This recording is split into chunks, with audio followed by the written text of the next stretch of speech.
Good morning, students. We have completed our lesson number 4, water safe for drinking, up to page number 24, water safe for drinking, potable water.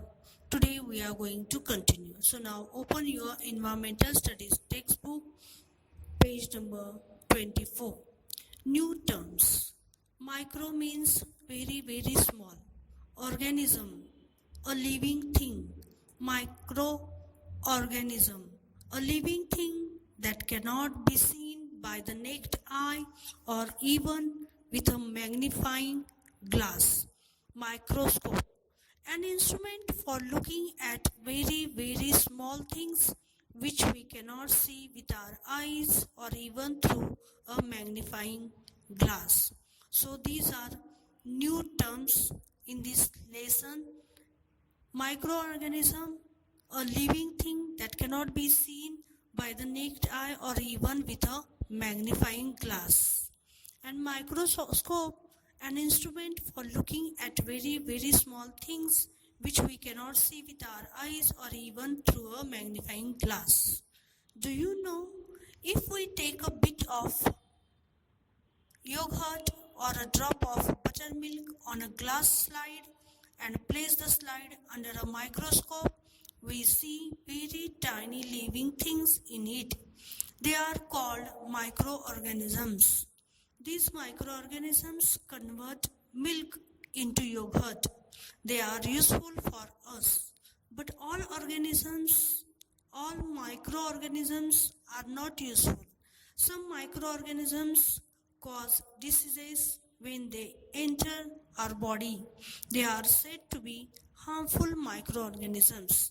Children, do you like to eat curd,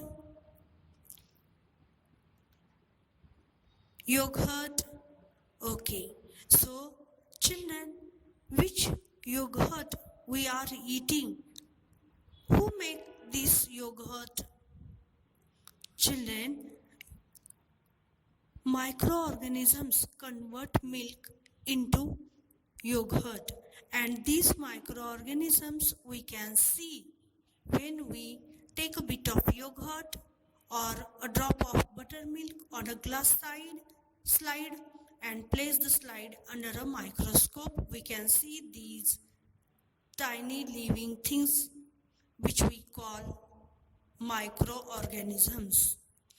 Children, these microorganisms are useful to us, but there are so many microorganisms which cause disease when they enter our body, and they are said to be harmful microorganisms. There are numerous kinds of microorganisms around us. They are in the soil, in water, in air, on rocks, that is anywhere and everywhere. So children, there are so many, means numerous kinds of microorganisms around us. And whenever we touch anything, whether it is soil, whether it is stone, or whether it is anything, our mother always tells us to wash our hands whenever we touch anything.